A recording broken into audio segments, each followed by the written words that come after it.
having that ability to trade up, being able to have something to trade up to the next level, that gives you the opportunity to buy something new, buy something.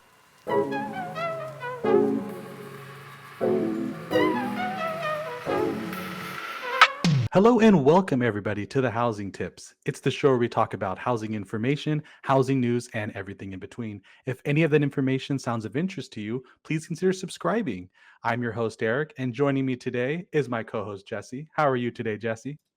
Doing good, brother. Finally getting 70-degree weather. I'm so happy. I know you got to wear a long sleeve today. First First time in a time, while. first time in like 3 months that I ever wore a long sleeve. Oh, definitely. And speaking of, the weather changes and, speaking of California, maybe it's time for people to move a little bit more inland. Yeah, and that's where we're going to talk about three places that we've seen increased growth in regards to areas that we're seeing growth in Southern California, just people moving inland, and just tips and areas that maybe you didn't really think about. No, definitely. And it's actually very interesting. I think the third topic is going to be a really interesting topic, especially an area that even I didn't think about was an area that's growing. What's one place that you've seen like new builds and just kind of seen growth overall? Oh, definitely. I would say the number one right now is Riverside. And that's actually our first topic is I think that Riverside is seeing explosive growth. I see it almost all the time. I get messages on, from different builders that say, hey, it looks like we're doing new builds in Riverside County, Riverside area. So in my head, I think Riverside is the number one topic we're talking about today. But I also think that's something I see a lot of marketing for is people moving out more inland, more off of the 15, more of the 210 area, almost Moreno Valley. But yeah, we'd love to hear your thoughts about the Riverside area and number one point we're talking about today. Yeah, Riverside's a great location. Like it's a great option for people who work in like LA, who work in Orange County, who want to save on housing costs. It's about an hour away, and now that remote work is becoming more common, that commute is maybe going to be less of an issue.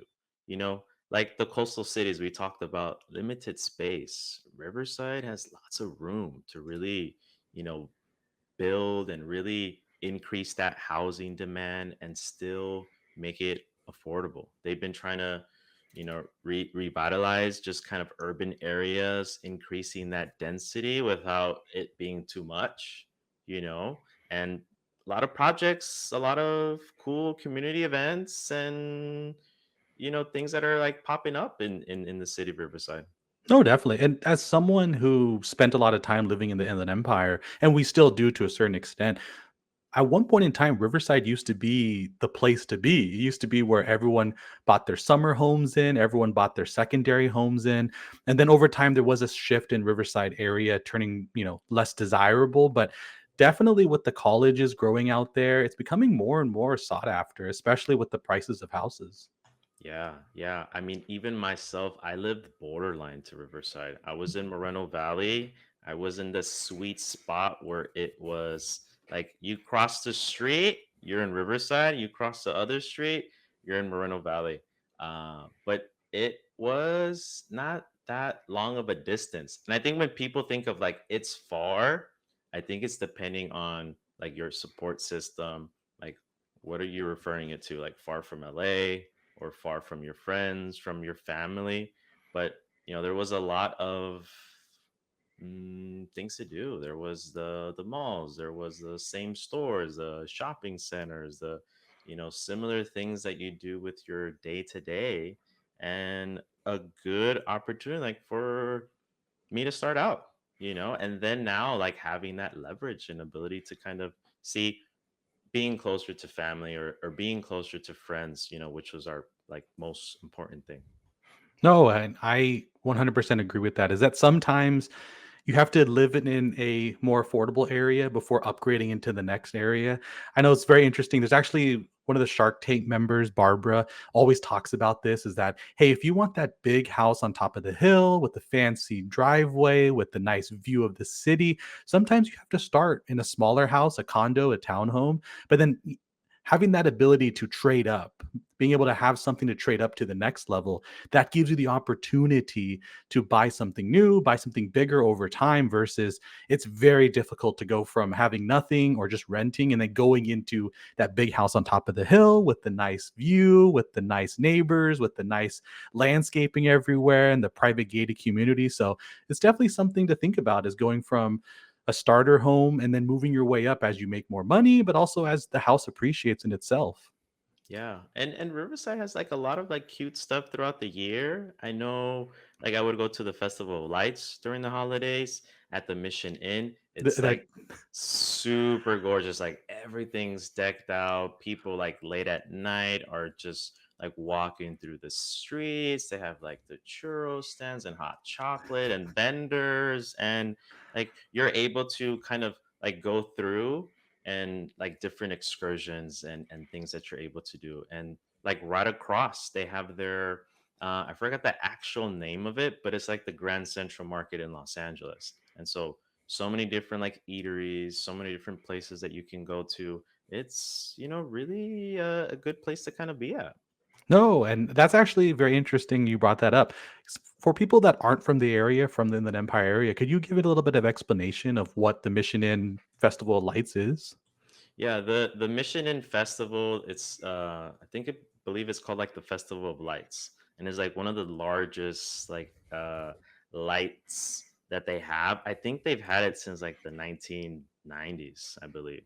But it's been voted like best public lights display, and you're able to kind of see like that area, and it's just like huge, like just in regards to the energy and vendors and just like I think it's in the afternoon, and they have like carriage rides, and they have like you'll see the horses between the streets, like a really really cute kind of thing to do with your family. Definitely, and I've been there during the holidays, during the Christmas time especially. We're almost there, the holiday shopping time is almost with us, but the Mission in lights are something to definitely look at. It's fantastic. It's beautiful.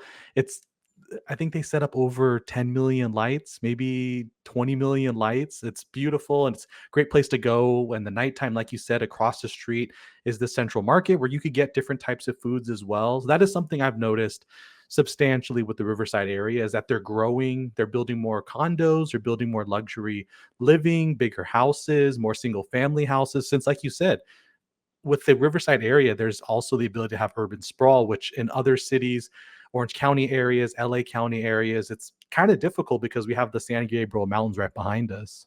Right, right. And then the median price of Riverside, I believe, maybe it's like around that like 650 mark. So about, they've seen an increase, but comparing from $1 million properties to 650, and maybe you're open to a home that's a little bit smaller or different like amenities to start out, and being in that like 5 to 580 range, like that's a good kind of opportunity to get your feet wet, to get your foot in the door.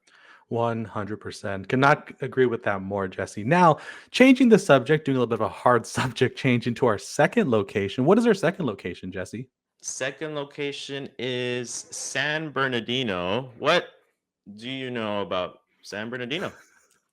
I know nothing about San Bernardino. I do know the area of San Bernardino or the city of San Bernardino filed for bankruptcy 10 years ago, maybe earlier.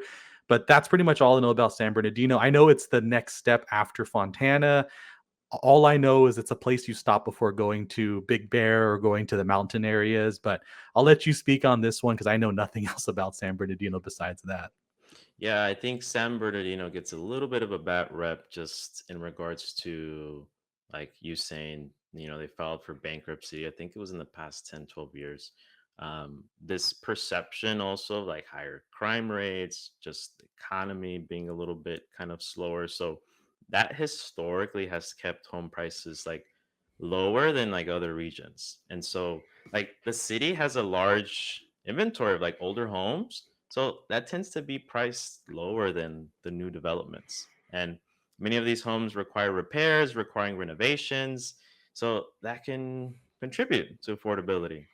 But San Bernardino, is becoming a huge logistics hub.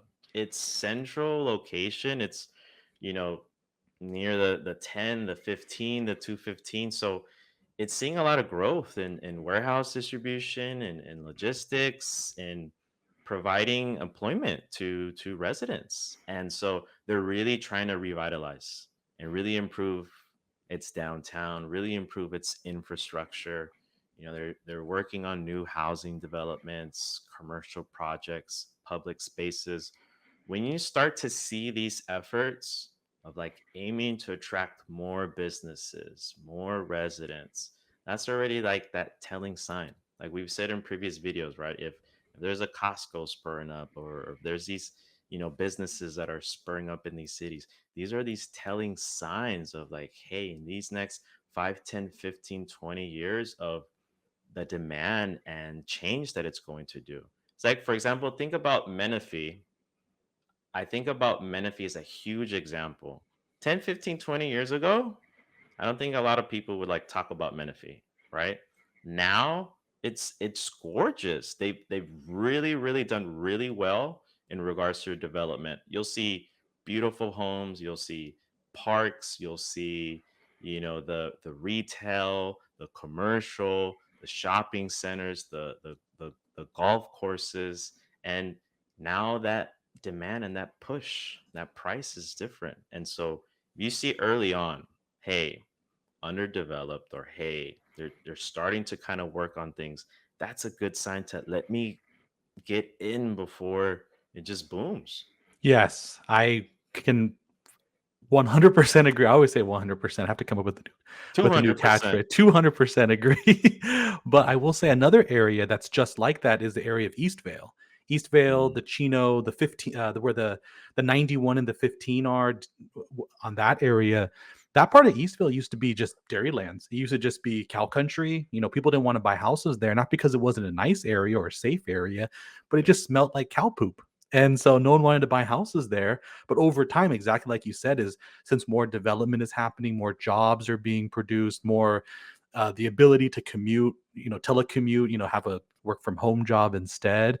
With that ability has made the areas of like Eastvale and the deeper parts of like Ontario Ranch. And this isn't actually one of our points, there's a little sub point, but that area alone has seen, like you said, it they're trying to grow more and more in the future, and they're thinking more future thoughts, and that was 10 or 15 years ago. And now houses in that area are extremely expensive since the cows got pushed, either the farm stopped being farmed or they pushed them out a little bit further. But now if you look at it, it's becoming an area where it's very well to do people, and it's becoming a very sought after area.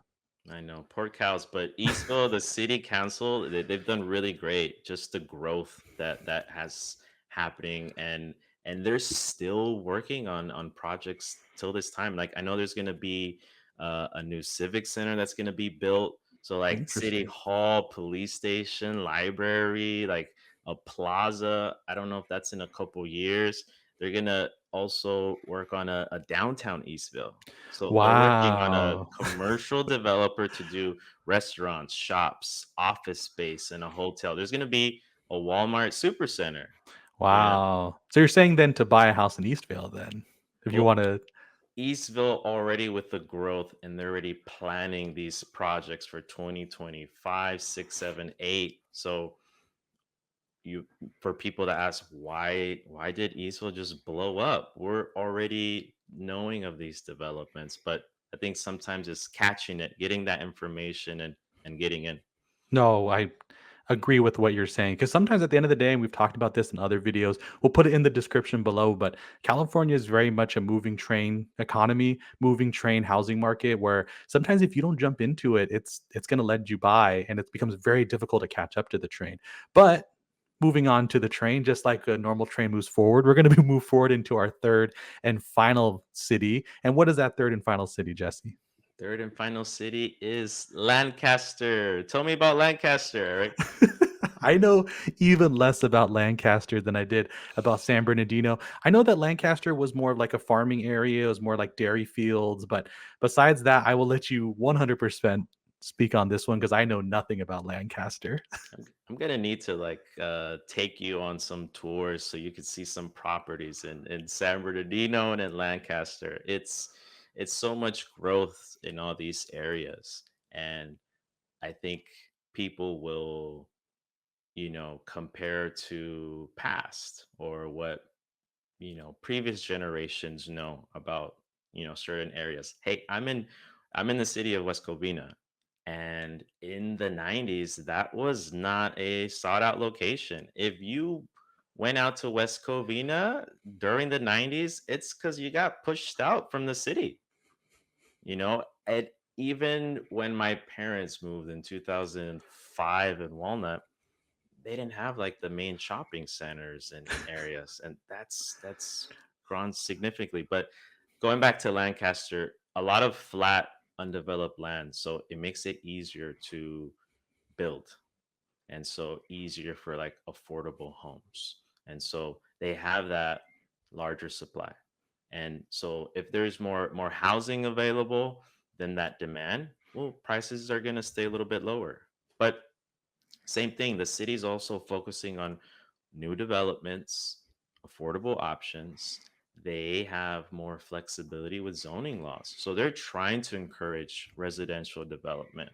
They're trying to create these affordable housing projects.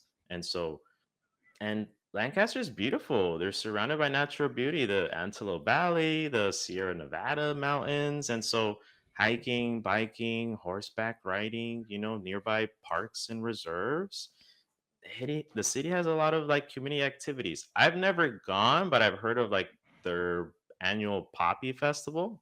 So I may plan to see how I can check that out one of these years. Yeah, we'll make a video about it, about the Poppy Festival in Lancaster. Yeah, we'll take you to tour some houses and we'll go to the Poppy Festival. That sounds like a fantastic plan. But Jesse, like I always say in every single one of our videos, thank you so much for your time. Is there anything you want to sum up about this video before we go ahead and close out? Yeah, I think just to sum up is some flexibility. There's beauty in all cities. We talked about Riverside, San Bernardino, Lancaster, Eastvale area. Hey, if you are in one of these areas or know anyone in these areas, comment below and tell us like what's your favorite thing about your local city. That is fantastic way to end the video, Jesse. I didn't even want to end the video. I want to let you end the video based on how well that summary was. But if any of that information sounds of interest and you want to learn more about different cities in the Southern California area, please consider liking this video, leaving a comment, and subscribing. But until next time, thank you so much and have a great day.